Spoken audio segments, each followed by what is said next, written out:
What's going on, everyone? And welcome back to another episode of the NerdWide podcast. This is episode 72. I'm your host, Tyler Haynes, with my good friend and co-host, Mr. Chris Rivers. Now, Chris, we've got a fun week, and I'm really excited to talk about a lot of the things we've got to talk about. But first, I want to talk about, how was your week? Been pretty good. Been pretty good. Been interviewing for How's that some been going? jobs. Going pretty good. Yeah, Yeah.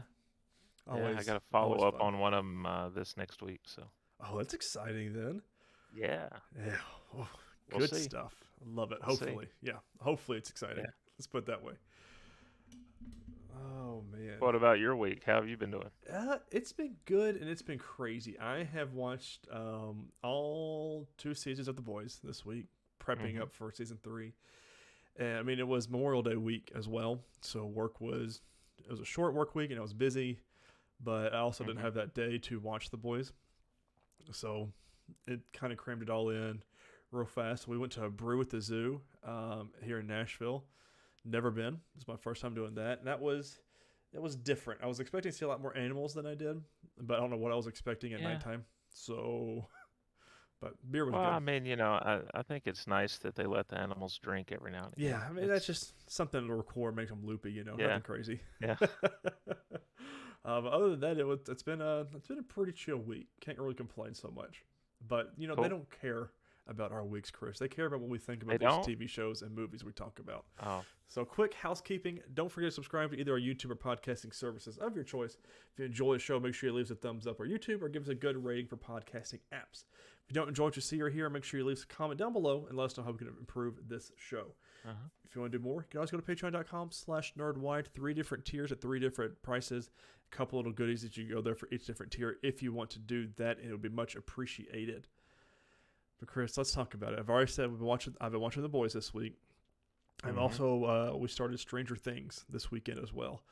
Just finished episode 4, so we're technically halfway through, and they definitely upped their horror this season. Like everybody said, not the biggest fan of that, but the storyline is still pretty good. I have to. It's hard for me to wrap around though that they took so long to film the show, the new season, that a lot of these kids are not kids anymore, and Right. it's very noticeable. And they're trying to put them in the high school setting, and it's not really the high schooler looking kids. Some of them are, but the other ones I'm like, Yeah. yeah, you're not a high school kid. Don't know how they're trying to play you off. But it's been 3 years since the last season, so this one's pretty good Yeah. so far.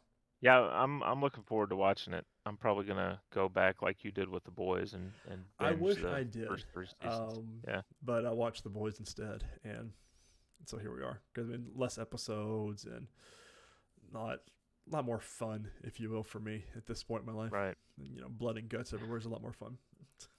Yeah. What about you, Chris? You watched anything new? Did I? I don't think I did. Um, I think it was mainly the boys Mm, and Superman and Lois. You know, which is good right. Wasn't because expecting the boys to drop 3 episodes. I know they probably said that somewhere, and I just never remembered that. So when they dropped three so episodes, I was like, oh, there's three yeah, episodes we gotta watch. and that means we just have 5 weeks more of content before Oh, that hurts. Yeah, they're that's a good done. point. Yeah. So, hold on, I was Kind of entering sucks. Stranger Things into my TV line here. Yeah, it's not. That doesn't excite me, unfortunately. No, But I do but like the weekly drops. I really do because it keeps us talking more than the all at once drop like Stranger Things did. yeah, yeah. Because people will spoil things, and at this point, you're only caught up to what you're caught up to. So, By the time the boys is over, Superman and Lois will be over, mm-hmm. right? And Yeah, then because our we've only show will be Miss Marvel. oh, and then anything else kick up after that for us? I don't think so. She-Hulk probably come out what in August Yeah, or that's August. September, somewhere in there. Oh, Um, yeah. what are we gonna do? And the CW's canceled everything, right? But Right.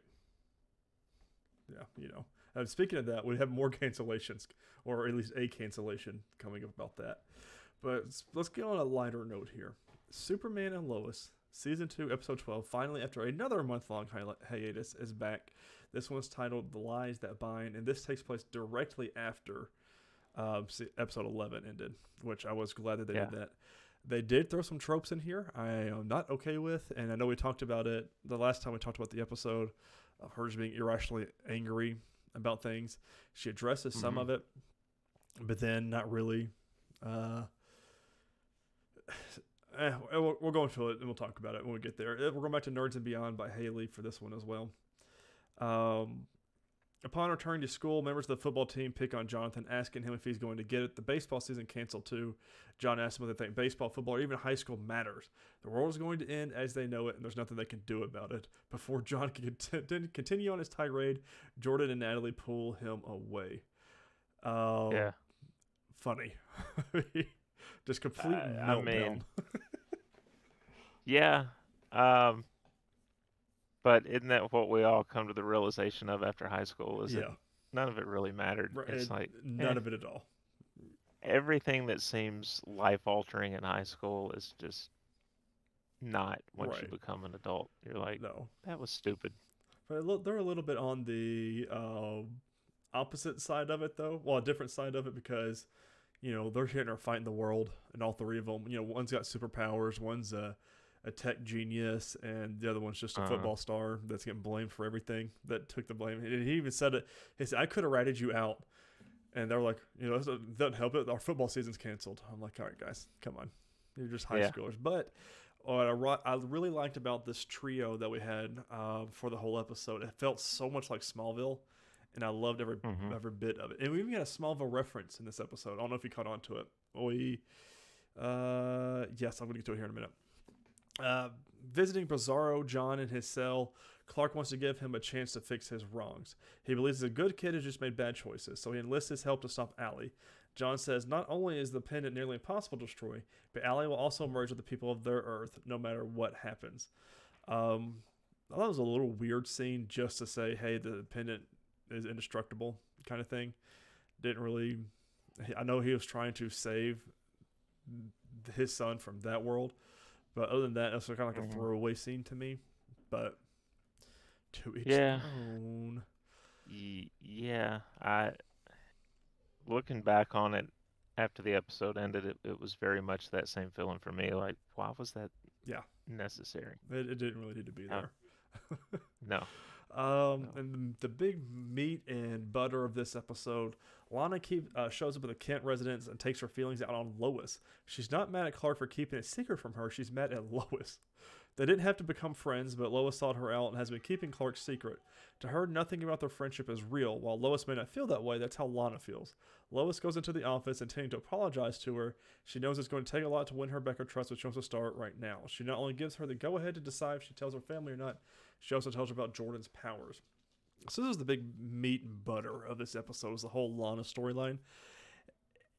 And her being mad at Lois, I was like, it's not her secret to tell. Even Lois says it wasn't my secret to tell. And she said, even so. And I'm like, no. There is no even so. This is, you can't just, that's not how this works.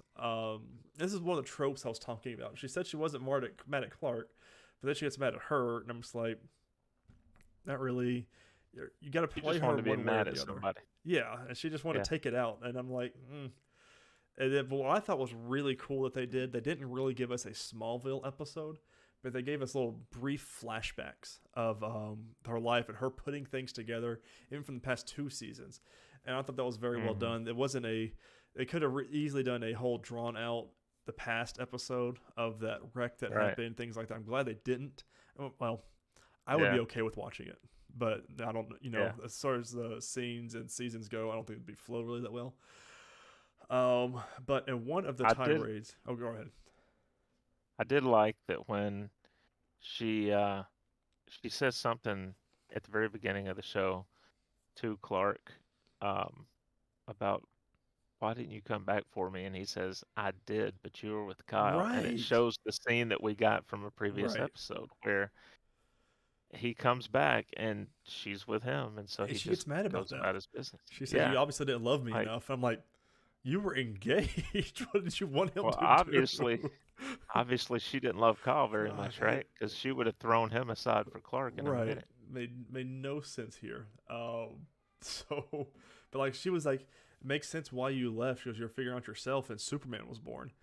And like I loved how they did it that way. But Hmm. he somehow I think she asked about Pete. She said, "Does Pete know?" And he's like, "No, Pete doesn't even know anything," which is a reference to Smallville.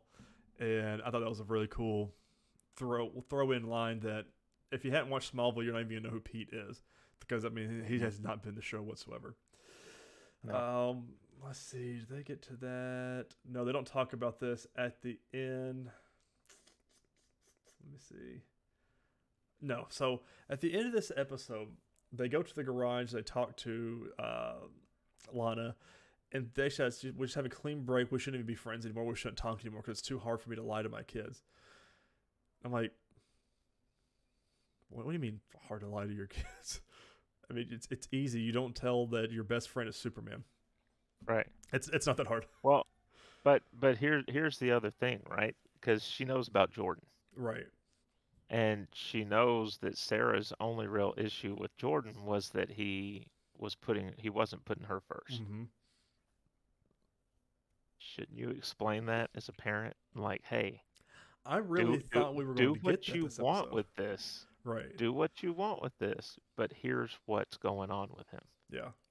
I really thought she was going to tell him, and then they had that whole, "Oh, her sister's awake and wants to go play with her," and I was like, "Oh, Her this." sister will be there later. Yeah, I'm like that. This could have been okay. The new video's out right now, and then she completely changes her mind about it. I'm like, okay, whatever.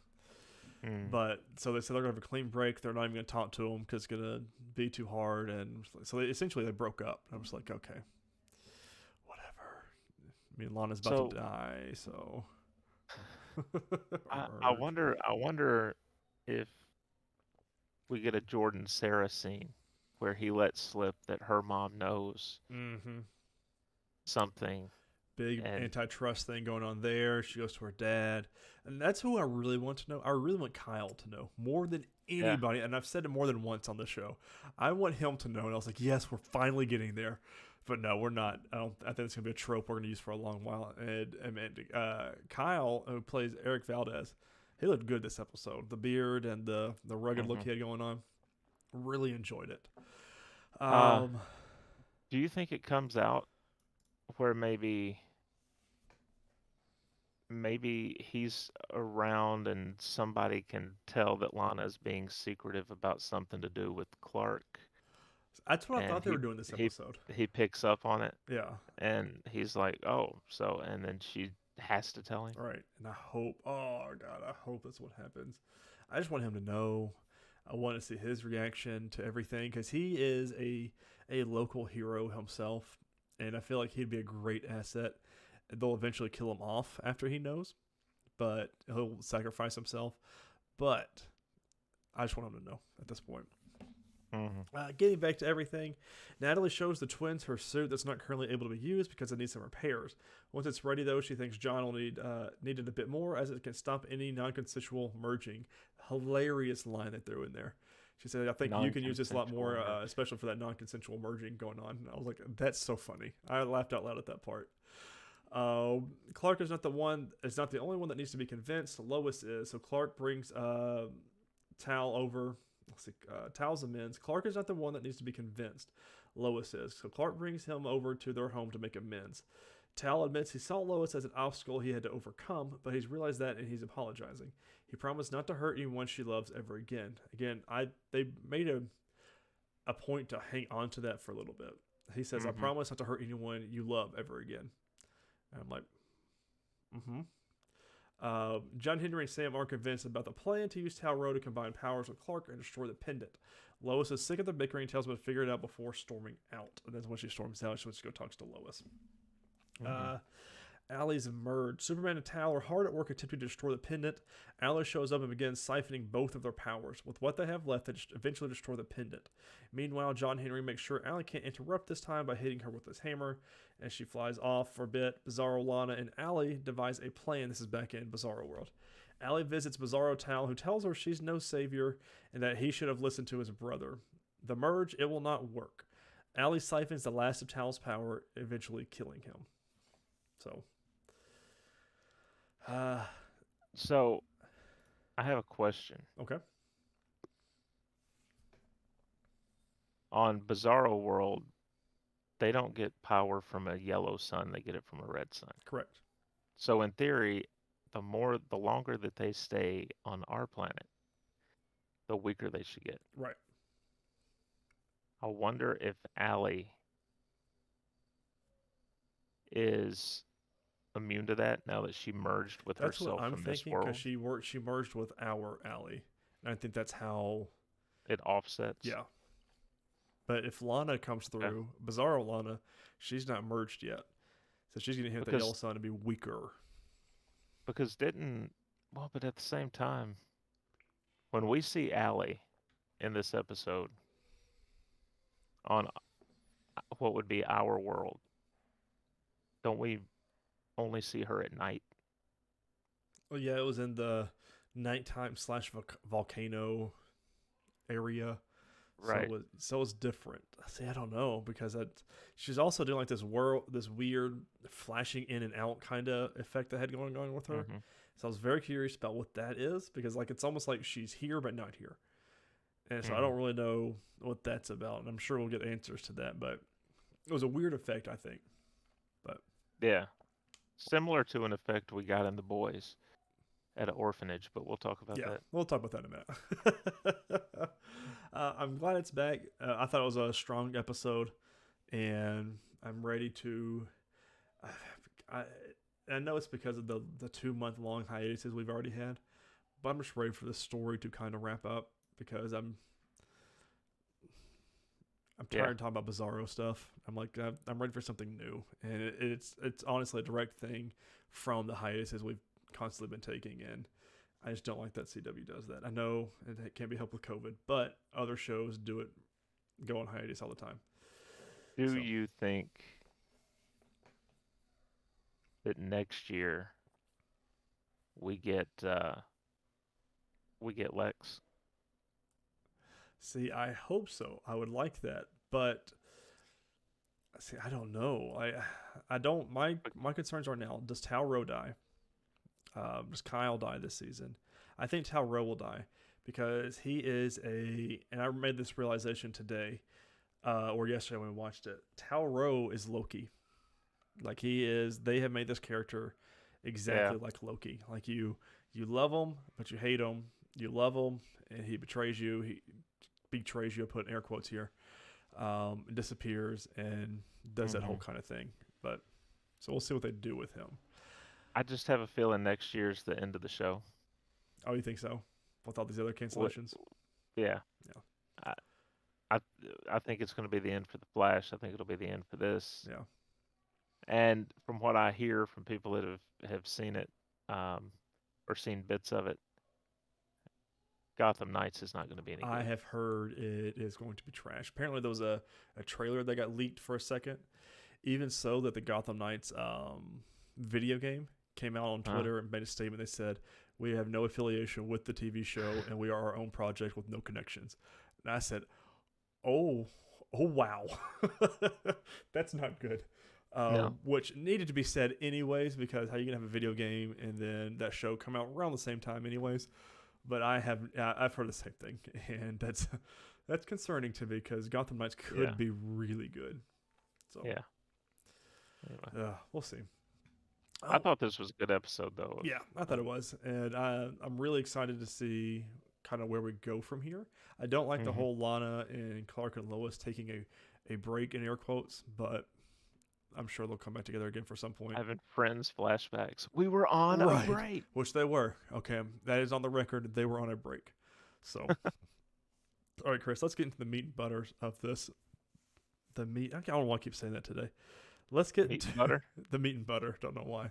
I mean, lobster butter based on what happened in one of the Oh episodes, but God, that's it's so heartbreaking. It makes me so mad. All right, The Boys, season 3, episodes 1 through 3, going on full spoilers. And if you were under the age of 18, 15, whatever it is, you should not be watching this show. Period. But we're gonna get full on spoilers. And it's gonna get a lot of fun. We're going to EW.com by Alex Raymond. Episode 1, Payback. It's been a year and a half since the explosive finale of The Boys Season 2, and they haven't missed a beat, kicking off Season 3 with the premiere. That's as shocking as it is. Well, really, above all else, it's pretty damn shocking. Things are looking particularly bright for Huey, and boy, does he deserve it. We see him working the red carpet arm in arm with Starlight, having gone public with a relationship. We see him working his swanky new job, the Federal Bureau of Superhuman Affairs, titled FBSA, which, sidebar, it's an awesome place, and I would love to work for. As the right hand to the Bureau's director, Congresswoman Victoria Newman. It's nice to see Huey happy and not covered in blood for once. But in the world of The Boys, good things don't last. As you might remember, the final moments of Season 2 revealed none other than the seemingly squeaky clean Newman as the mysterious superhero that had been popping heads around town. Poor Huey's about to have his bubble burst along with some very important body parts if he's not careful. While Huey's busy floating on Cloud 9, not everyone else is having such a good time in this premiere. Stuck in a particularly rough spot is everyone's favorite superhero until you get to know him, Homelander. I'm going to say this for the first 3 episodes, period. Every time Homelander is on screen, I get so anxious because he is such a wild card. You have no idea what he's going to do or say.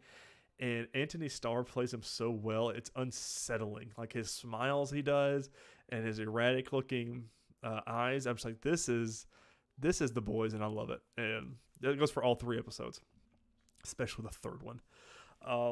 With Homelander's poll numbers dropping by double digits in response to the reveal of his ex-girlfriend Stormfront Nazi's ties, Vought CEO Stan Edgar decides to shake things up by promoting Starlight to co-captain of the Seven.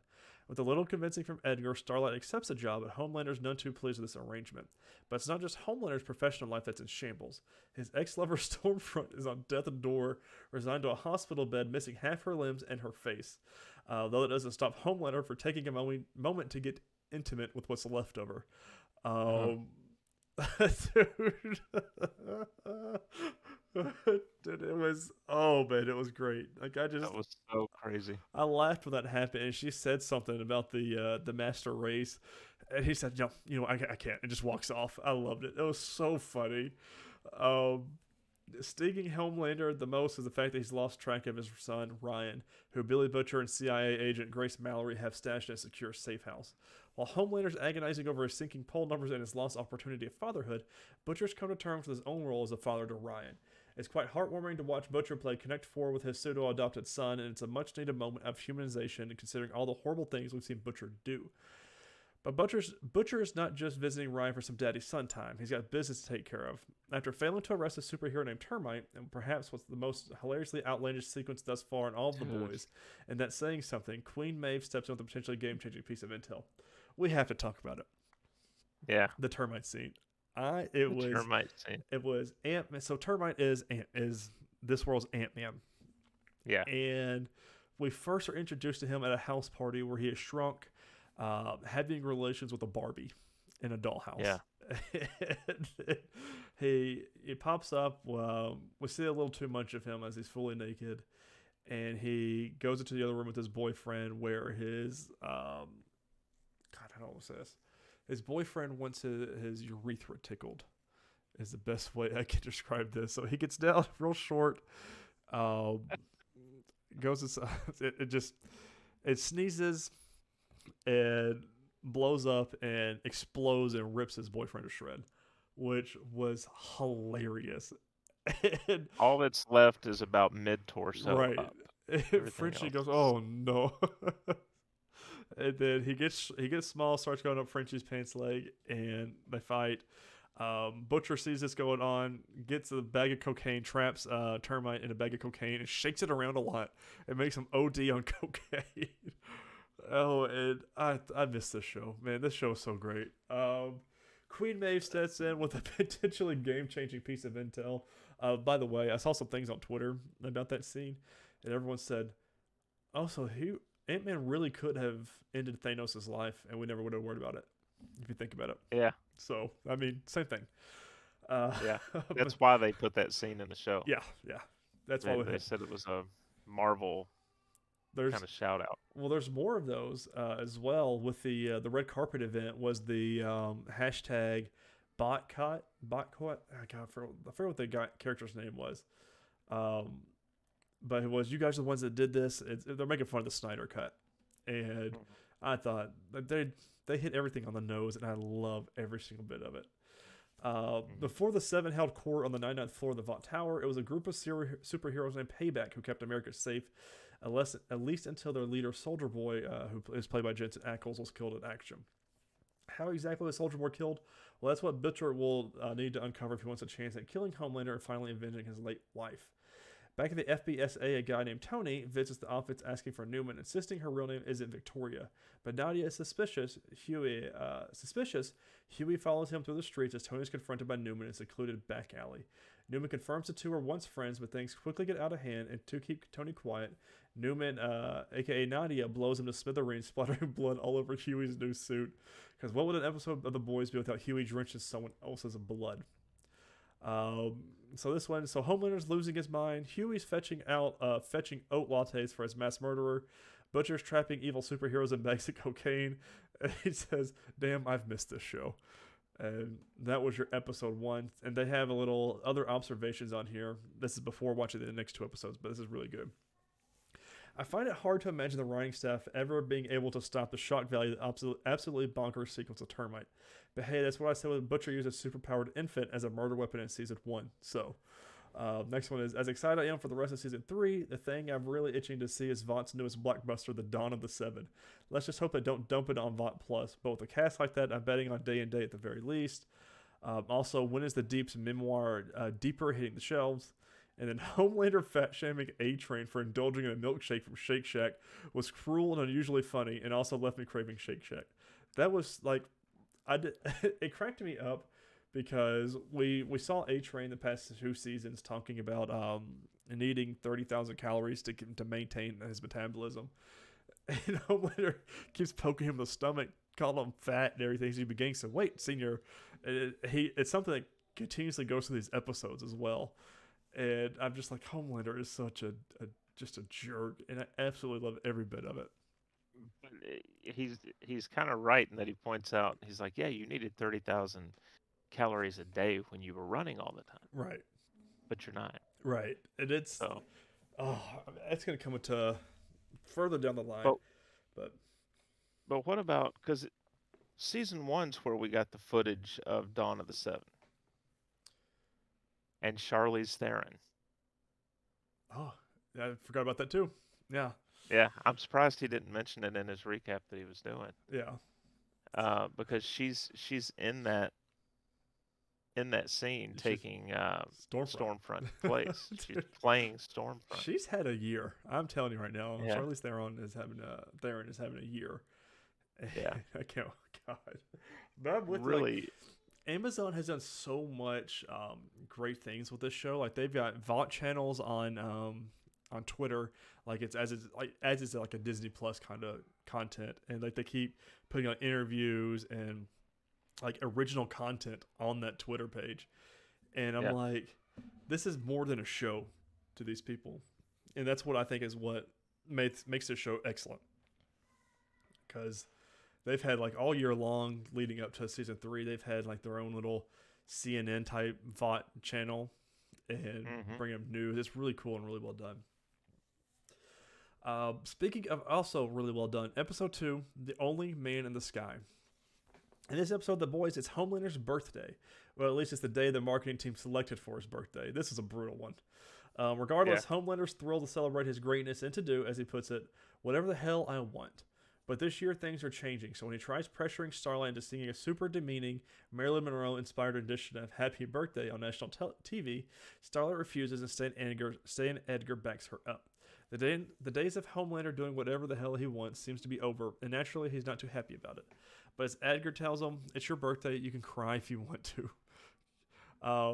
Meanwhile, we find Billy Butcher struggling with a difficult decision. In the last episode, Queen Maeve gave him a valuable piece of intel that could help him eliminate Homelander once and for all. But that's not all she gave him. To help him survive this dangerous mission, she handed over 3 vials of V24, an experimental serum that imbues normal people with superpowers for 24 hours. It's quite the dilemma for Butcher. To avenge his departed wife Becca, will he become the thing he hates the most in the world?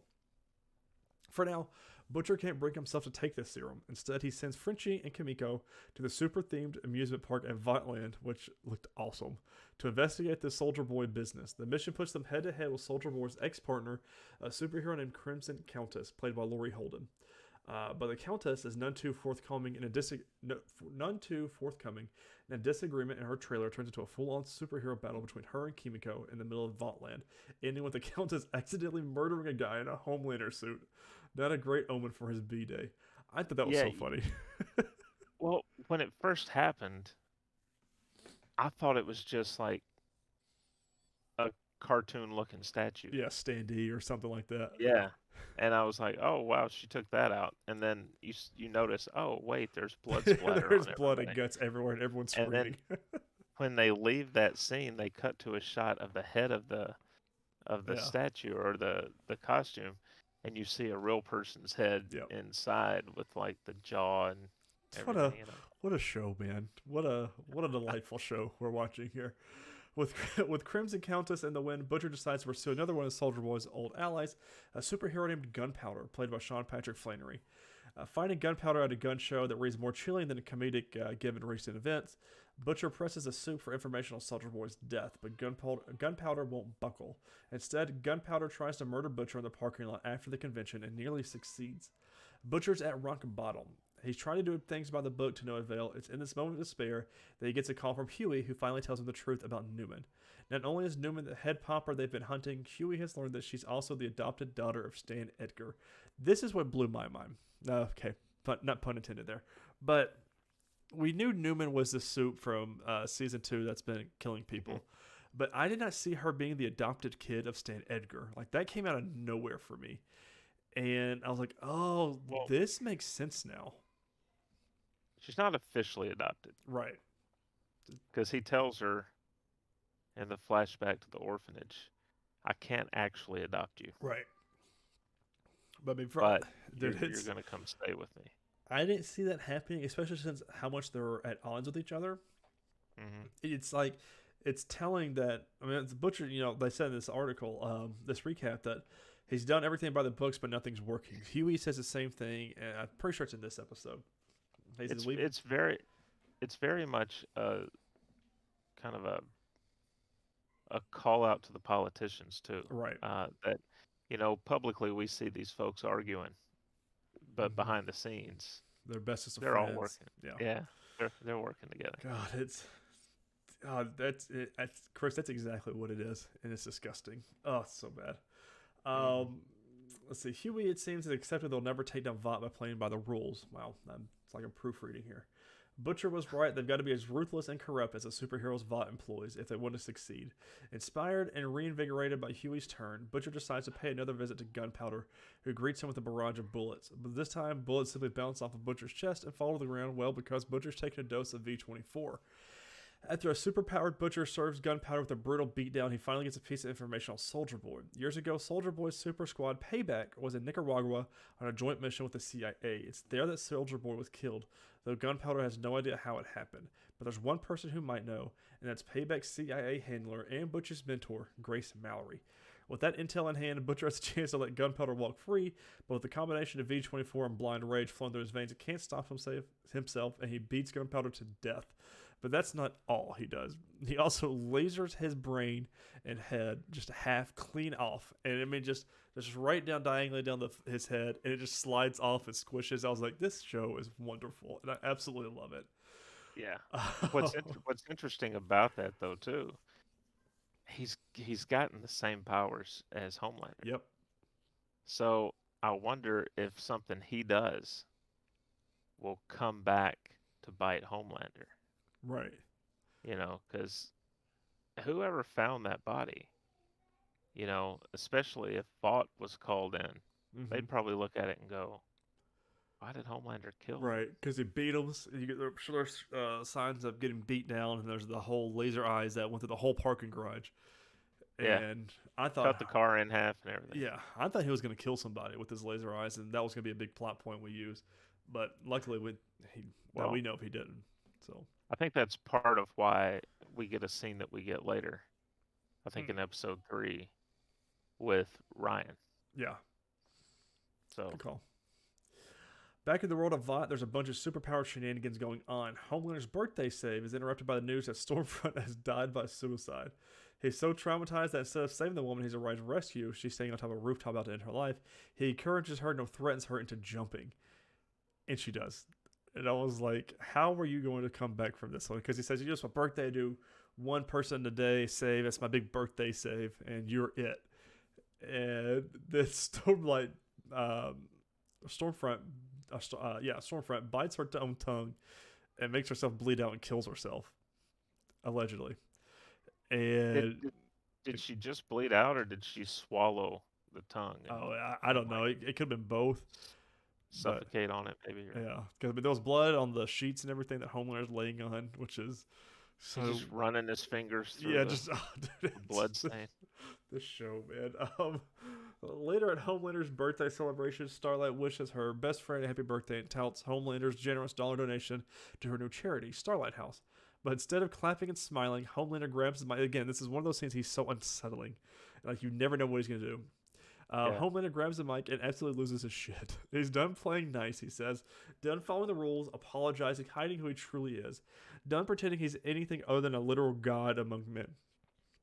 Contradicting his signature catchphrase, Homelander tells the audience, "You're not the real heroes. I'm the real hero." Off that chilling dictum, we're left to wonder if the last two seasons of Carnage were Homelander with guardrails, what the hell does it look like without them? And I honestly think we're about to find that out. Other observations for this one. A particularly touching moment in this episode sees Ryan make Butcher one of his adorable stop-motion Lego movies, using his late mother's voicemail as a dialogue track. "I'm not crying, you're crying," which of course is a reference from season 2 that he did that with several different movies. Don't think we haven't been loving Vought's superhero competition show, American Hero, that aims to name the 2 new superheroes to the 7. This one might actually give me to subscribe to Vought Plus. And if that doesn't, the Deep's TV movie, Not Without My Dolphin, sure as hell will. Pro tip, there's a longer version of this trailer available as an X-ray special feature that's on Amazon. I might have to watch that. That's funny. A-Train's Africa-themed rebranding pitch is a true highlight of the episode, from his proposed 15-part docuseries, A-Train to Africa, to a video game about the slave trade titled The Middle Passage. I can't wait to see where this one goes. That was so bad. That was so bad. And you could see what's the character's name? Seth. Yeah. That's helping him with the pitch, and he's got this look on his face the whole time, like, I know that this sucks. Yeah. But he's one of the 7, so I kind of have to be right. And then they meet up in the hallway, and A-Train goes, "Yeah, he doesn't have a dick." He says it real loud, and everyone looks at him. And of course, that's a callback from season 1 of the show, and it's just so like they put those things in there. They know what they're doing. Eric Kripke is a phenomenal writer, and he knows what he's doing, and in him I trust at this point. Really liked episode 2. I guess this is one of those shows that every episode is a banger, and I think that's because we only get 8 of them. Yeah. And they do so much to them. And speaking of doing too much, we're going to episode 3, Barbary Coast. Homelander's polls have skyrocketed. It seems that his base, white men in the Rust Belt, really respond to his self-aggrandizing, anti-regulatory, borderline psychotic rant at the end of episode 2. Who would have thought? Imagine that. Right. Yeah. Much of the drama in this episode is centered around the superhero competition, American Hero, and the decision of which heroes to add to the 7. According to Starlight's new contract, the choice is hers, and she attempts to push through her selections. Her ex-boyfriend, former pop star Supersonic, who's played by Miles Castone Villanueva, and the superhero Silver Kincaid, but Homelander's got other plans for his squad. Homelander wants Soups he can control, so he's working to get the Deep back on the team. But before he extends the invite, he'll need a new show of loyalty. Homelander takes the Deep to dinner. For the Deep's entree, Homelander brings out Deep's octopus pet and close friend, Timothy, which we saw in a scene earlier of That him was having so disturbing. the Deep is having relations with his wife. But the whole time he is looking at Timothy, And at one Who point is he stuck says, to the glass, "Yeah, who's stuck to the glass?" and Uh, you see him like yeah, pulsing. and he says, "Yeah, just you want to grab me with all 8 of those arms?" And she says, "What?" And then he finishes. But let's see. Deep begs Homelander to spare his friend, but Homelander won't back down, and the Deep, desperate to earn his spot back into the Seven, eats Timothy alive, and it is quite a scene. At one point, he's got him all in his mouth, and he goes, "Oh my God, he's praying! He's praying!" Homelander's like, "Oh, okay." I was like, "Oh God, dude." And then all of a sudden you start seeing The ink, yeah. the ink come out. Oh Yeah. God, so disturbing. With Deep But having he starts off that dinner, his like appetizer, he like twists yeah a the lot. tail of a lobster off. It just puts it on his plate. Yeah. I'm Well, like, that was here. the thing. The whole dinner, if you watch, And his it's plate does not get touched at all. It just has more and more no. food piled on top of it. He doesn't eat it. His wife over there is having a great time, just eating all his food and Right. everything. Um, I think one of my Huey, I absolutely love him. I love Butcher as well. But the Deep is one of the storylines that I've enjoyed watching develop over the past 3 seasons. Like this Mhm. first season, crazy things happen. Second season, he gets into a cult, and now he's doing everything he can to be back into the Seven. But like, I'm curious to see where he goes from here. And the actor, I wish I would look it up here in a minute, but he's so funny because like when he comes out on the American here, the show, he does the whole little the Zoolander look behind and everything. It's just so funny. God, it was so funny. Yeah. Um, I, Go ahead. I don't mind the deep so much. I'm kind of tired of the A Train stuff. Yeah, A Train's been I'm getting on just my like, nerves.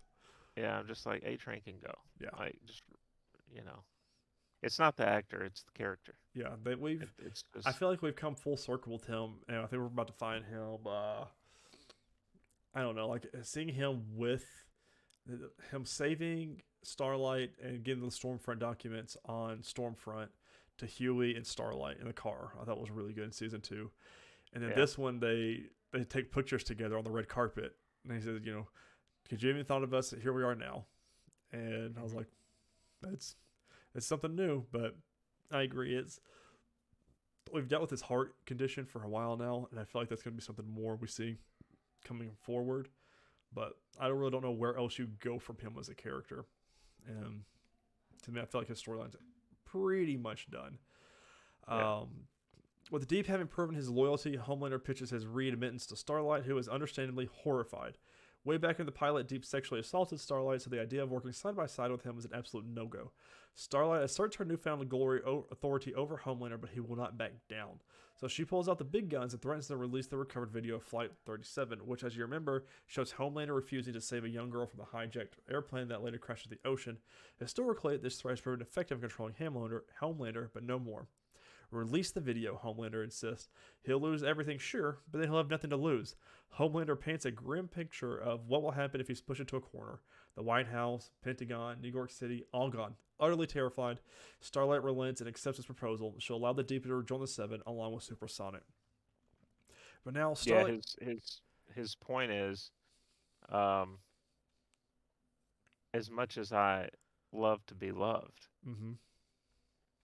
I love to be hated or Yeah, feared. I can be feared too. I'm like, oh, Yeah. this is where that It's like unsettling. Just he's done. He's gonna do whatever he yeah. wants to at this point to be to hell with everything else, and it Mhm. shows here in a little bit towards the end of the episode. But now Starlight cares too much for her old friend Supersonic to let him risk his life in the Seven, so she encourages him to turn down the invitation. Supersonic considers the proposition, but ultimately decides to join up. We haven't seen his superpowers yet, have we? I'm assuming it's Just airwaves running or fast. something. We've seen him do I his thought boy band I stuff, but thought that's it. I thought it was just running fast. Um, Supersonic? yeah, I think that's why they were looking at him to replace A Train. Mm. A Train's technically not in right now, correct? No, he's in it still, because that's why he's doing all the rebranding and everything. Because Okay. he's in it. Because he got Because back in it at the end of season 2 when it was supposed to be I the Deep. remember,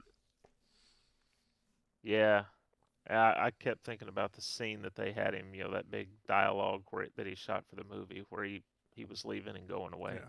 Well, then they retconned that with episode Yeah. 3 and said, you thought you could do this without me, and then He came back in. Let's see, blah blah blah blah. He decides to join up.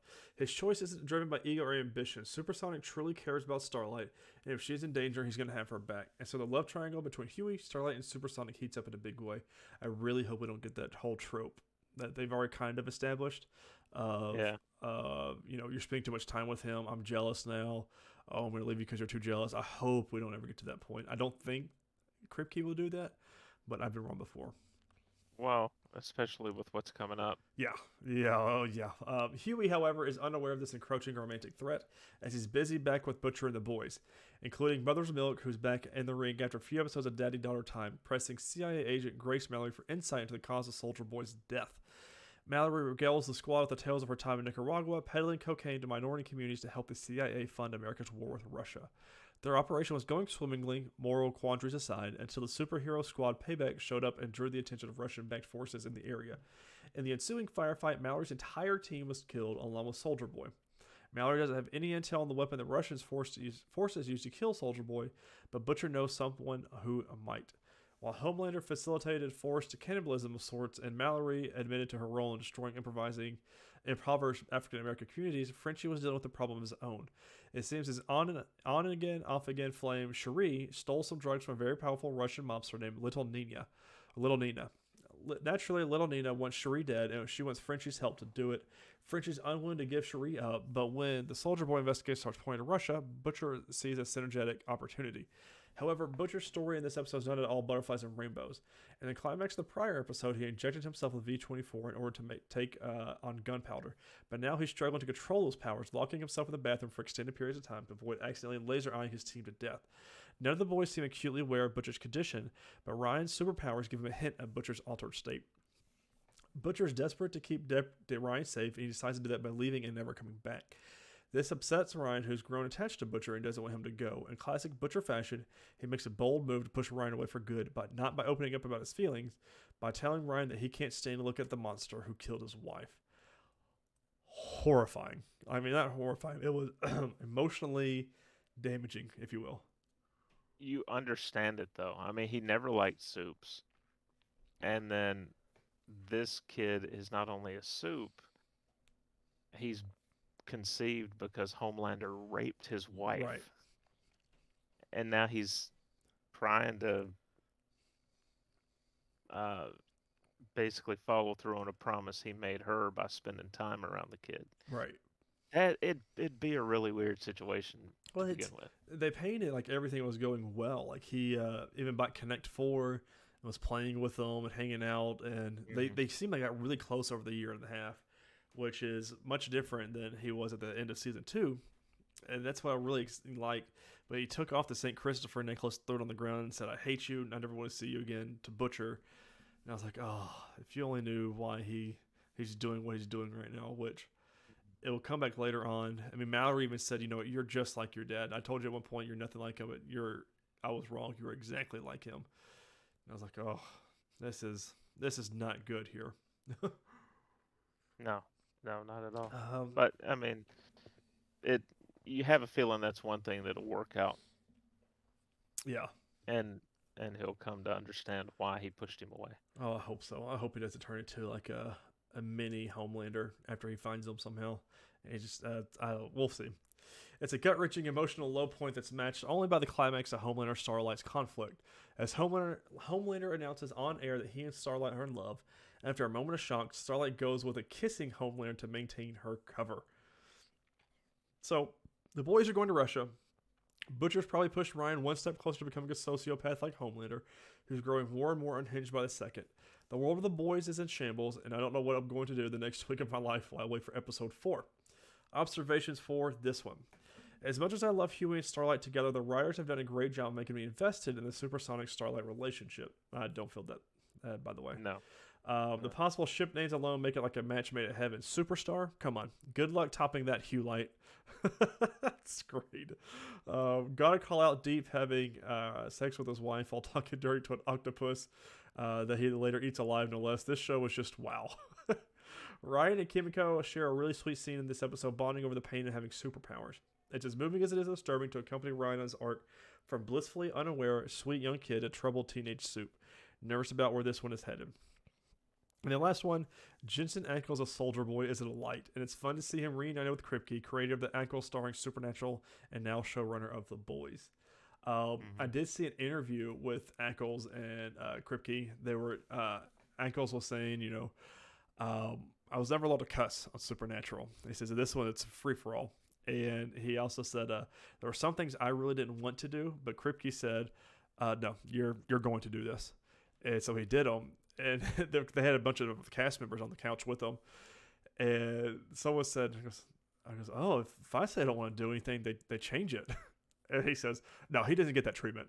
He says he's gonna do what I tell him to do, and like they all laughed and everything. So it's not like a toxic relationship. I just thought it was very funny, like all these interviews and things coming out. But yeah, I'm with Alex here. It's going to be a long wait for the next Friday, because this show has something special every single episode. So there's a couple of things. One, I couldn't help but think when what they call the group in Nicaragua of Payback. heroes, Payback. When we see Payback, I was thinking the heroes that we have in present day are like Marvel, Mm-hmm. and this is like the DC version Yep. because they were just not at all Right. That on they were on. just kind of there. Besides Yeah, Black Noir, we got to see Black Noir's face for the first time. yeah. They see what he What really was looks left like. of it. Yeah, what's left of it. The other thing is, I think we're gonna. I don't know if it's gonna be this year. I doubt it.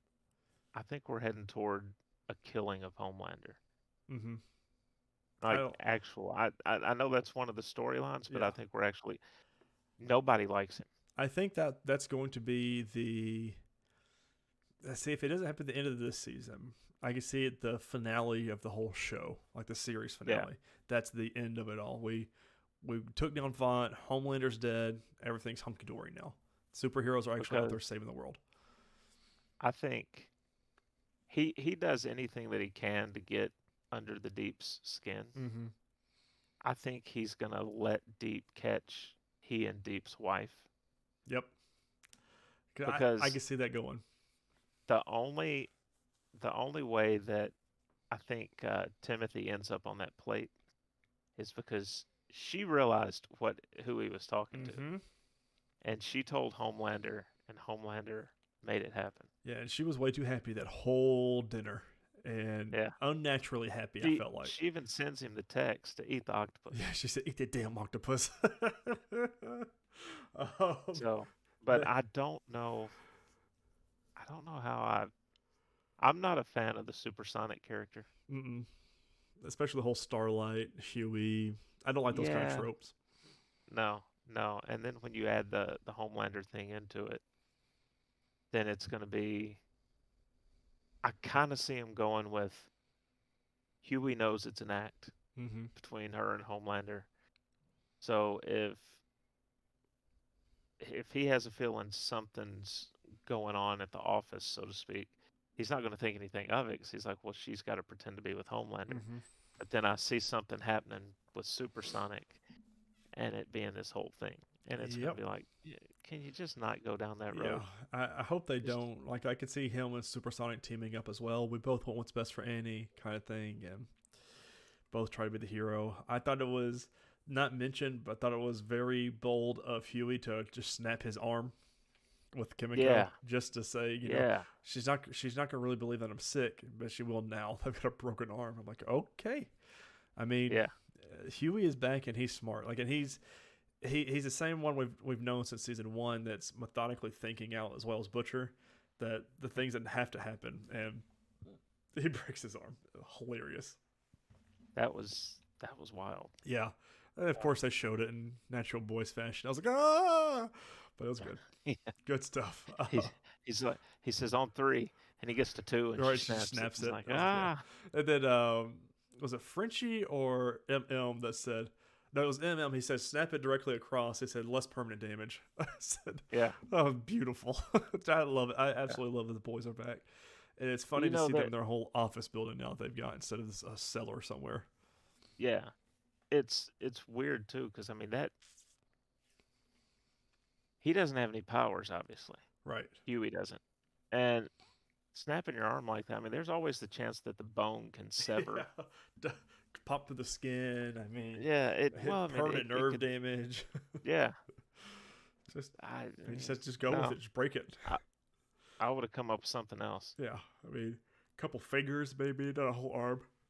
No, no, not at all. Boys is back. I can't wait. I just we've got what 4 more weeks of it, five Do more you weeks think, somewhere. because we never see Soldier Boy's body. Right. Crimson, what was her name? Crimson, Crimson Count or something like that. Crimson Countess. Yeah. She, uh, she says that the Russians took his body Yeah. There, and points to a helicopter. it's a because he's the Captain America of this world, Right, and so I'm pretty right, sure they've frozen him because we see him later on in the trailers, and he's got big old bushy beard, and it's like he's just now waking up. And I think that's what happened. right. They froze him, and somehow we're getting him back, and it's going to be the boys that bring him back or something like that. So I'm curious to see what happens. I'm very excited. I really love that Jensen Ackles is in this show, and I hope he's not a throwaway like Stormfront is, and I hope they keep him Mhm. going in it. So he'll be the I, new you, Homelander. Or they team up with Homelander to kill him, something like that. what would be funny? I mean, I know it's probably copyrighted, so they probably couldn't do it, but if the Russians tried to rebrand Soldier Boy as The the Summer Red Soldier. Guardian, Oh, the Red Guardian. Oh, that's good too. Red Guardian, the Summer Soldier. There'd be even just dumb things like that. Couple of news items here. Number one, Disney Plus Day is back and is coming out on September 8th. Number two is Obi-Wan Kenobi is Disney Plus's most watched premiere ever, which was absolutely shocking to me. You know, we live in a Marvel world now. I'm going to GameRant.com by C.I. Robinson. The Disney Plus and Lucasfilm prequel series Obi-Wan Kenobi has been out barely a week and it's already proven it's a major force to reckon with.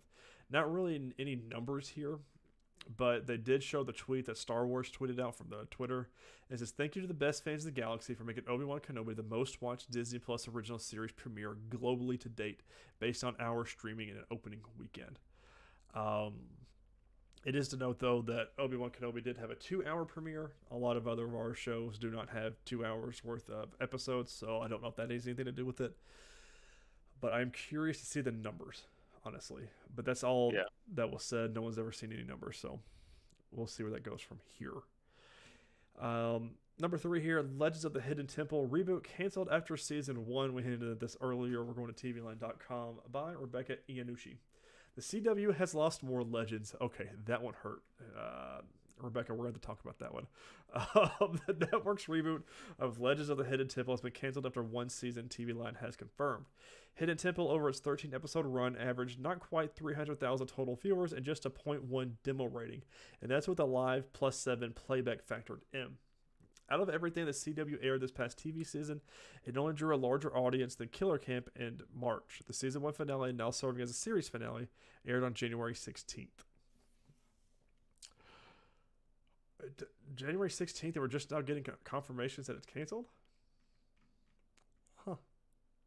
Well, kind of weird. there's another one. And then Yeah. this one broke today.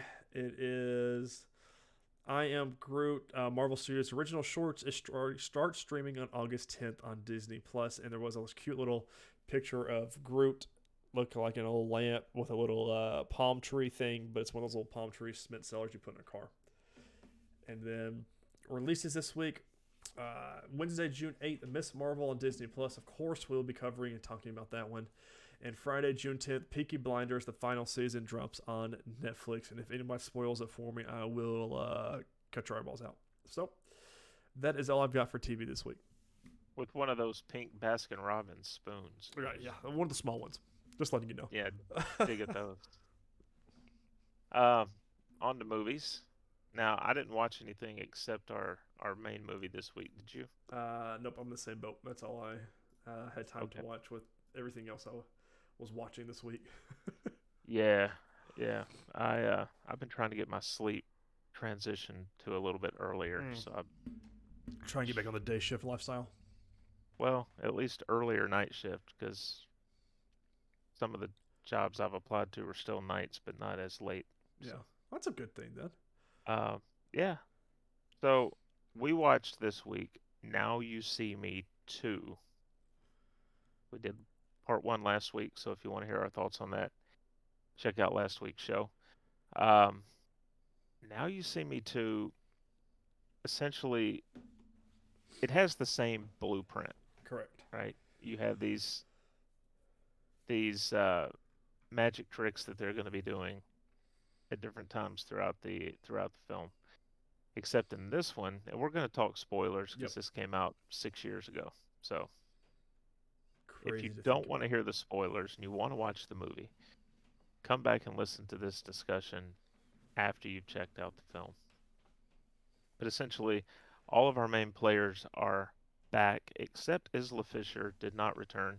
She was pregnant when they made the movie, so because of that, her character was written out. Lizzie Kaplan took her place, um, which I liked her character in this. She's a little off center, a little bit wacky. Mm-hmm. Um, kind Very of much brought in a love with fun, Jack. yeah, kind of brought a fun energy to the show. It was interesting though too, as you mentioned that she's in love with Jack. She kind of insinuates, well, basically she comes right out and says that Isla Fisher's character, which was, oh, I'm drawing a blank on her character name. Anyway, that her character was waiting for Atlas Mm-hmm. to commit, to actually jump back into a relationship with her, and got tired of waiting, and so that's why she left the Horseman. Um, there is one thing with this, and I don't know if it came into play before we get into the plot of the movie. I noticed in the first film they used the Four Horsemen Uh huh. numerous times. This time they called them the Horsemen. Yeah, they did put a number on it. And I wonder if that's because since this is an entertainment property, of course, back in the day in the wrestling world, you had the Four Horsemen. And I wonder if Mm. WWE has that trademark and they couldn't use the Four Yeah. Horsemen They probably in paid this a in lump this sum for context. using it and said, okay, we can't use that anymore. Yeah, So, because they do mention the fifth horseman, right. but whenever they refer to the main group, they just call them the horsemen. Oh, that's a good call because I didn't even So recognize that. But yeah, they sure did. Huh. so the plot of the movie is basically a revenge plot, uh, tied to the actions of the first film. Ultimately, we find out Michael Caine's character and his illegitimate son, as he refers to him, which is played by Daniel Radcliffe. Hilarious. Uh, Having a yeah, Hogwarts student Harry Potter play a magic guy. yeah, and so they're teaming up and they're trying to get back at the Horsemen, and they basically out all of them. They reveal that Jack's still alive. He's been behind the scenes since the end of the first film. They reveal Dylan's role as the fifth horseman and kind of officially cost him his job with the FBI. Um, Which he did the and same they're, little trick that Atlas did to him in the first movie with the mhm, handcuffs where he just threw them down. They latched onto the guy. I was like, this is so cool. I love when they do magic yeah, in this movie. yeah. But by the end of the film, we actually find out that while Kane and Radcliffe's characters thought they were pulling one over, it's actually Morgan Freeman's Thaddeus character Hmm. that has manipulated this whole thing along with the Eye. And we meet two members of the Eye. Um, they end up helping in the finale, helping the Horsemen uh, escape. And one of the standouts in this film is Woody Harrelson. Yeah. He plays his own twin brother, who has a full head of hair. And nice, real nice teeth. Yeah. He he mentions, by the way, that to his other self, to his brother, Says the next time you get a hair transplant, tell them not to use little pubes. So good.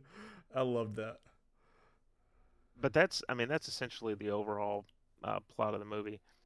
Kane and Radcliffe are trying to, uh, you know, expose the Horsemen, and Thaddeus is secretly working with the Eye to expose them Right. and save the Horsemen.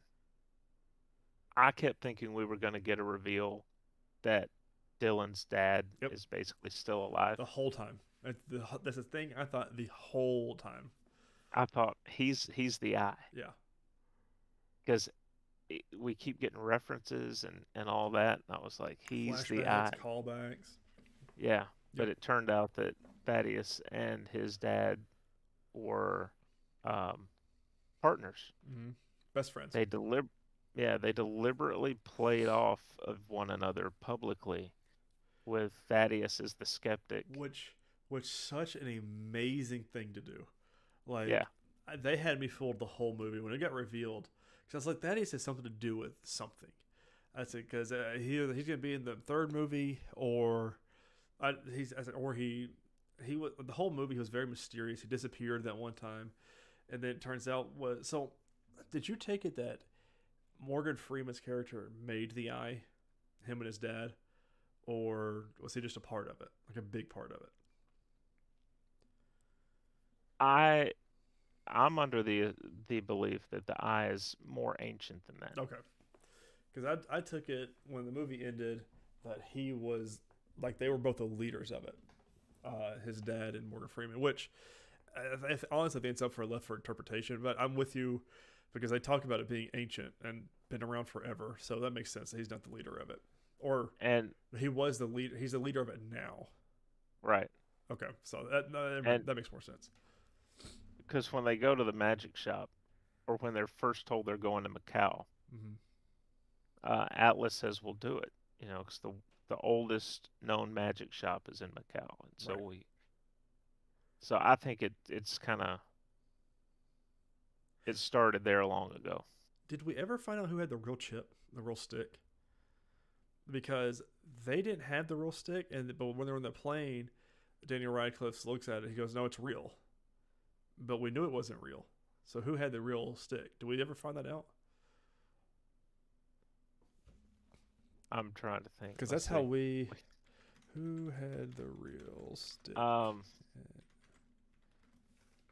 because when they're on the plane,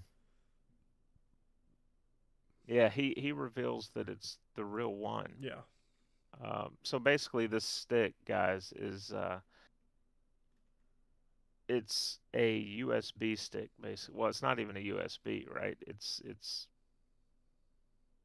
another type of device. You can plug it into to a computer, and you can get into any system anywhere in the world, get access to any file you want to.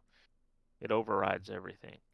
Um, Radcliffe's character, the way he draws the horseman in is they meet him in Macau, and he says, "I need you to do something for me." And that mission is to get this stick, get it to him, so that he can um, expose some people. He doesn't tell the horsemen that it's them, of course. Right. So they go on this mission to get the stick. They do get the stick. They have the real stick. But at some point it gets switched out. And that's what you're asking is who had the real stick? I'm wondering if Thaddeus had it. Mm. And somehow, but I could be wrong. Um, there's so much sleight of hand that goes on in the story. They have the real stick at one point. It's stuck to a playing card. Mm-hmm. Genius. And that's how they're keeping track of it. And Dylan, played by Mark Ruffalo, at one point he takes the card from Atlas and then pushes him up against a door and puts it right back in his pocket Mm-hmm. so that he can get away with it. But then when they check that one, it's not the real stick. Right. but Dylan never had it. So I'm like you. I don't recall a point in the film where we find out who had it, because when it comes up real on the plane, they're all looking at each other like, it's real? Yeah. So What? there's two different things I've seen here on the good old Google. Someone says, why was the fake chip stolen by the horseman? Because the real chip had been stolen prior. The lead from the magic shop was the guard walking behind the four horsemen just before they're passing by the security metal detector in the science building. So presumably Lee had stolen the real chip before them, as he is part of the Eye, along with the other guys. Well, and how does he have the fake chip become the real chip of the airplane? When both Lee and his grandma learned about the horseman's plan of revenge at the magician shop, they probably could predict their plan already. Grandma starts talking English and puts the chip back to the Joker card, stolen by Lee prior with the playing card. That is when the real chip is back in the Joker's card. Then Walter checks it out in the airplane and finds that it is real. As he's co-designed and invented the chip, it is hard to believe that one could fool him with a fake checking device. Also, if Walter discovers it is not the real chip on the airplane, I'm sure that no one would believe the horseman will still have the chip, and therefore will not throw them out of the airplane, but rather kill them and torture them. Because we saw that the guy was a part of the Eye when they were in the lab. At the very end, we found out that the mustache guy was a part of the Eye. Mm-hmm. So they're saying it was already stolen prior, and what they stole was the fake. Okay. And that they gave them the real one in the exchange. When she gives the chip back in the Joker card, so which was already stolen by Lee. So they took the fake one and gave them the real one, and they gave the real one. So they had the real one back again. So when they got on the plane, he checks it; it's real because he would know if it was a fake or not. Gotcha. So Yeah. I mean that Yeah, makes 'cause sense. it was tech that he developed. And, Right. So yeah. he would know if anything is fake because no one else developed it. Right. Okay, I'm gonna go with that headcanon in my head and not overthink that. Right. This was just a really good movie, man. Mhm. Some of the stuff that they do, like and the scene um, leading up to the climax of the movie, you get them once again doing each one Yeah. individually doing Street magic. magic tricks, right? Yeah. And like Dave Franco's out there as Jack, and he's doing three card Monty, but they're oversized cards with people behind them. Mm-hmm. And I thought we were going to get something out of that woman's boyfriend or husband or Right. whoever, Because but they kept they never. showing him and the drummer at the same time. So. Yeah, yeah. And then she disappears, Mm-hmm. and we never get a reaction out of it. But I don't know. Maybe Well, they it's because filmed it and decided they not to were use in on it. Because remember, they went down the little hole and then disappeared the whole time. it. And then the other guy switched out with the driver. I thought And all then those Jesse Atlas's with the floating rain and everything they alluded to in the magic shop with the water flowing upwards, and that was so very well done. And he's like, I made it rain here. He said, but I'm not God, because could God do this? And like he stops it and then throws it in every different direction. I was like, this is really. If I was in London, I'd be freaking the hell out. I'd be yeah, jumping up and down like they were. I was like, I don't know what I would be doing. yeah. Um, but what I what I kind of like about it is very quickly he tells people at the end of it how he did it, Mm-hmm. right? 'Cause he's like, I'm not God. Right. He's like, I did this with rain machines and these lights, and he named something Yeah. else. And I was like, but it was the illusion that this stuff was just Right. floating in the air. And he said, keep this in And mind because he's gonna come back later tonight. I was yeah, like, mm. but then he does the deal where he falls straight Yeah, back. his And clothes just fall down, and they pick up his jacket and everything. I'm like, how are they doing this? Like, I love magic, and this whole episode, this whole movie was so much fun. And I mean, just like the first one, like the magic tricks, it was really cool because then each of the people that were doing the stage were had different lights going on. Jack really hypnotizes his brother, Harrison Ford's twin, and I was like, oh, this was Harrison Ford, yeah. Woody Woody Harrelson, Harrelson. you know, man. And it was just so good, man. This is one of those movies that I was grinning and loved to watch from the beginning to end. And I Yeah, just didn't want it to stop because I wanted to try and figure out everything.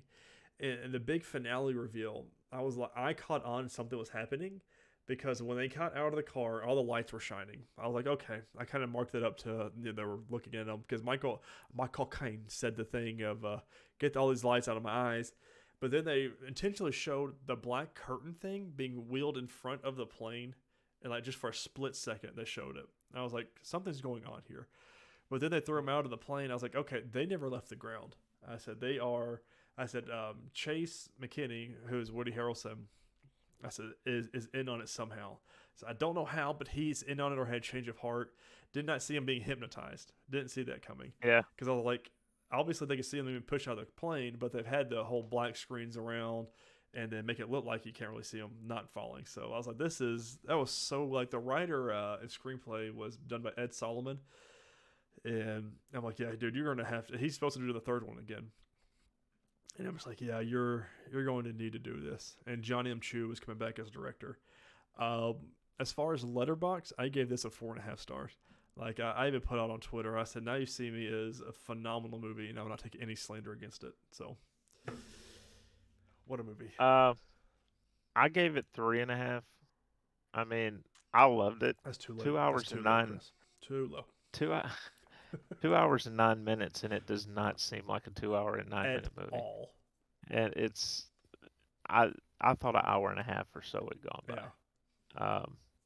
Pacing is really, really good. I don't know, when I'm rating stuff on Letterboxd, I'm trying to compare it against other stuff that I've watched. So 3.5. Harry Potter and the Chamber of Secrets, the sequel. I mean, but yeah, really good. They are supposed to make a third one. mm-hmm. Hopefully they do. I wonder if Isla Fisher will come back in some capacity. I'd be down for that. But yeah, I would highly recommend both of the films. Yeah, I want to own them now. Because, I mean, they're just so much. I was not expecting to like this one just as much as I like the first one. Because sequels typically don't do as well. Aren't as good. And when, I hadn't heard of a third one, I was like, oh, surely this is not going to be as good as the first one. And, I mean, it was right up there, if not better. And they left it open to there being a third one, which there is going to be one eventually. Obviously, the pandemic skewed things around a bit. But I'm like, I want this back. But everyone is, that's what I meant to tell you. So I read a bunch of things about it yesterday after I watched this movie. And Doctor Strange, Benedict Cumberbatch, will be in the third one. He's already been set to star in it. Really? Yeah. So you're going to have Sorcerer Supreme, Doctor Strange, and another magic movie. And I think they're doing this on purpose because when you look at Daniel Radcliffe as Harry Potter, and then now you're going to have another magician, Benedict Cumberbatch. And that's going to be fun because we already know Mark Ruffalo and his chemistry is there, and they've worked together numerous times. So I'm excited to see what happens for the third one. That's definitely going to be a night one watch for me whenever it drops. Yeah, definitely. Personally. Definitely. Well, it was a good one, though. Mm-hmm.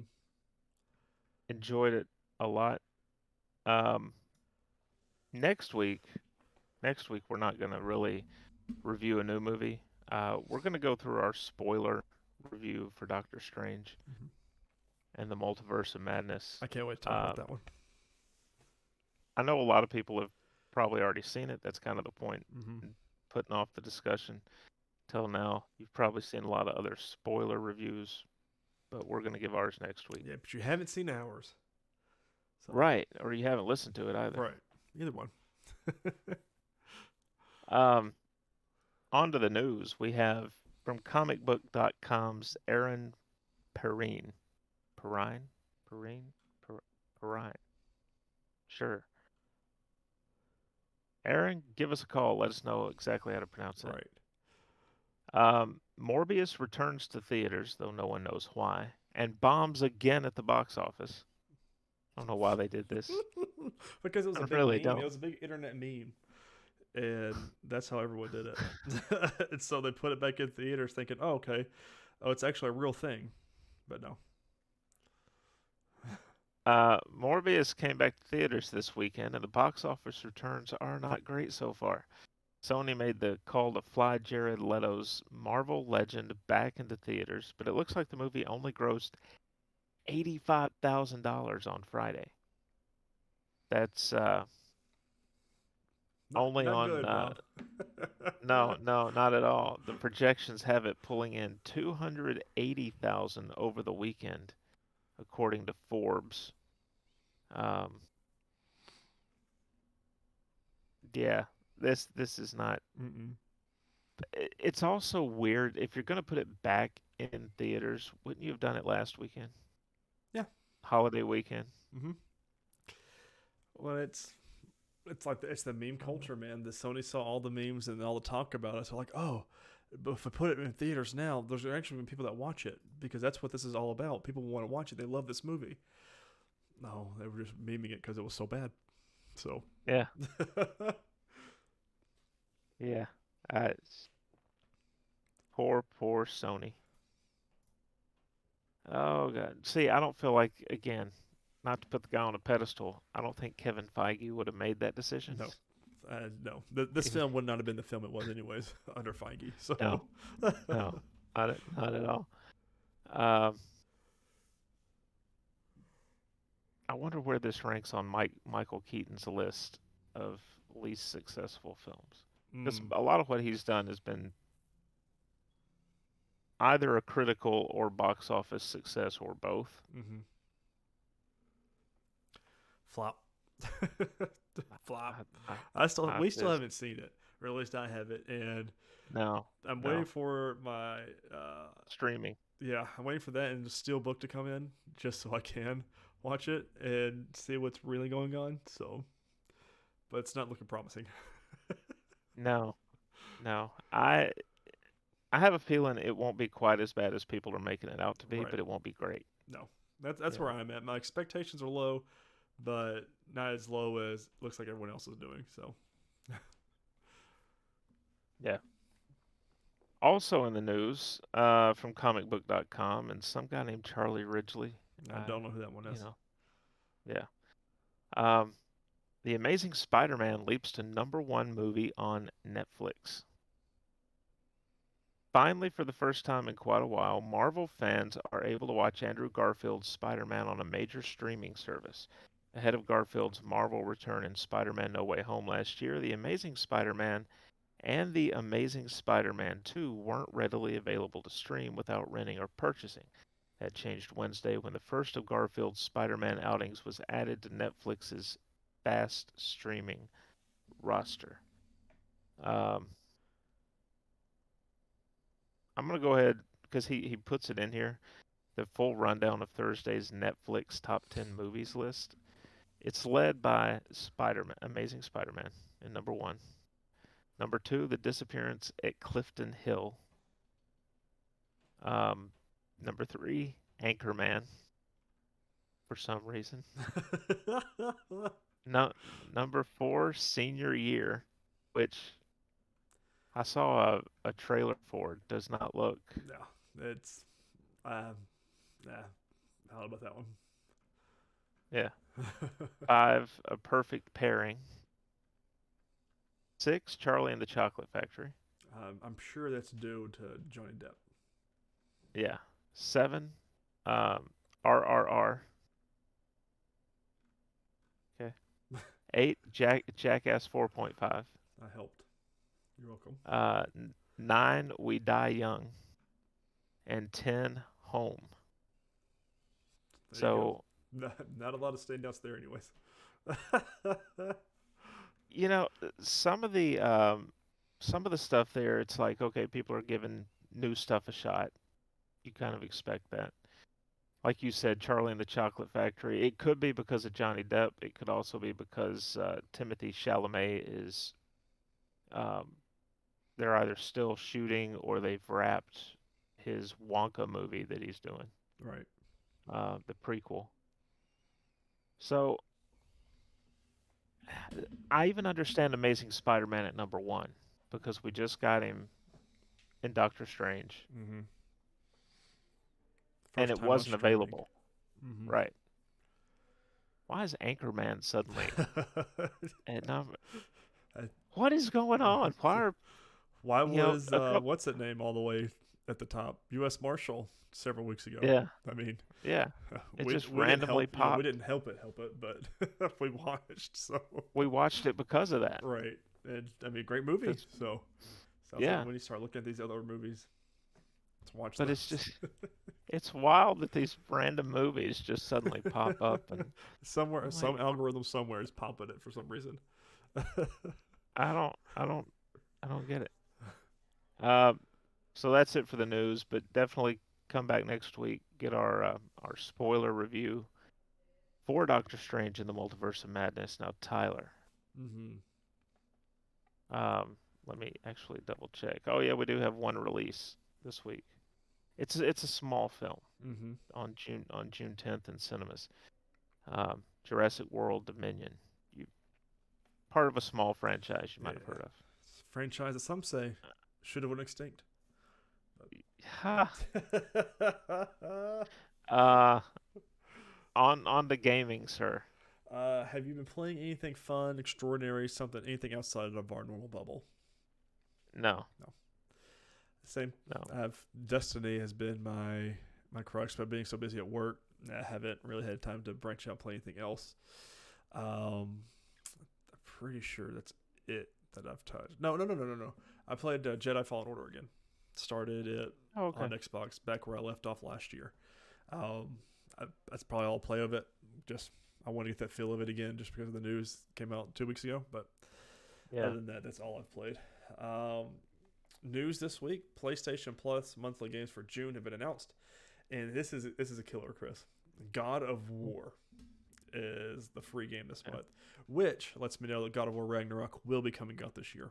I would put money on it because you wouldn't put it for free and hype it up and not have it come out. That's Right. that's my guess. Um, Holiday. yeah, I think holiday. That'll be the big game for Sony at the end of the year. Naruto to Boruto, Shinobi Striker as well, and then Nickelodeon All Star Brawl will be for PlayStation 5 and PlayStation 4 owners. So that's an exciting lineup there. God of War, if you have not played it, please, dear God, play that game. It's beautiful, one of my all-time favorites. And then the next thing here, Super Nintendo World will open in early 2023 at Universal Studios Hollywood, and that's all I have. They shared a tweet out and said it's here and it's coming. So, which is 2023 is going to be a big year for gaming, anyways, and that's going to be great to have out there in not Opryland, California. So hopefully they put one Mhm. in Orlando soon. So when are we going? As I'm saying, if they have it in Orlando, we could go this summer, but it's not coming to So Orlando. we don't always discuss politics Mm-hmm. on the show, Correct. but there's a couple things going on down in Florida. Their crazy governor. Mm-hmm. Um, it made the news this week in light of the shootings that have been happening. The Tampa Bay Rays um, just put out a statement saying, "Look, something has to be done. This has to stop." Was the essential Mm-hmm.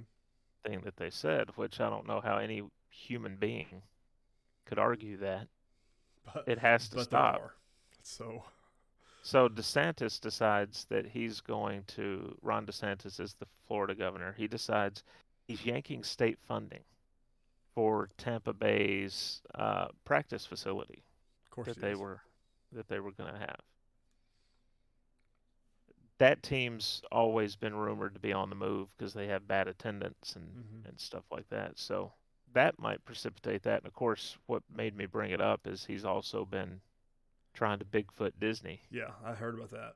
And look, it's always been rumored Nashville could get the Tampa Bay team if it moves. Listen, I want a team here I'm so bad. I'm all for it. I'm all for it. I say we just tear down the Opry Mills Mall Okay, and have Disney World move up here. I'm down for that. Well, Yeah, here's the we'll thing. we'll take them too. We actually talked about this Friday night. So the cities we live in and are near are getting two things. More so up near me than you. Uh, they're building a new movie studio on 100 and some odd acres of land. Mm-hmm. No, it's more than 100. I think it's like 300. And that's already been approved and signed off on. Started building supposedly at the end of 2021. Who The is that? I remember hearing about it. But, Music City Studios is what's going to be called. It's going to oh. be for live entertainment, movies, TV shows, Mm-hmm. all of it. It's supposed to be the next big thing. So I imagine it'll be kind of like Atlanta is, where they've got all their Yeah. movie studios they're trying to build. And then we're also getting a theme park up in Mount Mm-hmm. Juliet. So, I mean, I don't like traffic, man. So, luckily I work from home for now. But, I mean, I'd be okay with it down in Nashville because Nashville's always busy and bumping. So, why not? Yeah. Yeah.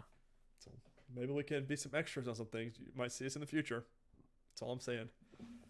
I know people around here, So, and I think we can make that happen. so my message would just be Disney. No, Tyler said we're getting another theme park, but we can support too. Yeah, we can do too. Just relocate to Middle Right. Tennessee and we'll be all right. Yeah, our governor's not any better, but Just we'll take care of you. we'll replace him. Right, Replace we'll take care of that. Notable new releases for video games this week: The Elder Scrolls Online High Isle DLC launches June 6th, and then on June 8th, Star Wars: Knights of the Old Republic 2 drops on the Switch. And that is it. It's a big week for all of our things. Netflix Geeked Week is this week, starting on Monday. Lasts all the way until Friday. We're gonna have a big show next week, I'm sure, due to that. And Summer Game Fest is Thursday afternoon, and then Xbox and Bethesda Showcase is Sunday. So I imagine there's going to be a bunch of stuff to talk about next week, on top of our 3 shows we're reviewing. And on top of the Doctor Strange Multiverse of Madness, spoiler free, has lots going to become a little bit shorter segment, but than our normal review. But I can't wait to talk about that either. Mm-hmm. We got so much to talk about next week, and we hope you come back and listen to that one. But everyone, thank you so much for listening and watching. We hope you all enjoy this episode of the NerdWide Podcast. Don't forget to subscribe to all of our favorites on all your favorite social media platforms, and don't forget to rate and review us on your favorite podcasting apps. Social media, you can follow the NerdWide account on Twitter, at nerd_wide. You can follow me at Ty_Haynes and Chris at MavTN7. If you're on Facebook, you also go to facebook.com and search in nerdwide.com, and you'll be the first ones that pop up. That's the quickest way for you guys to find out when the episodes post and drop. And also, if you hit the bell on YouTube, that'll be the easiest way on YouTube if you watch us there. But guys, thank you so much for watching this episode of this week's podcast of NerdWide. We cannot wait to see you next time. Have a good one, everybody. Later, guys.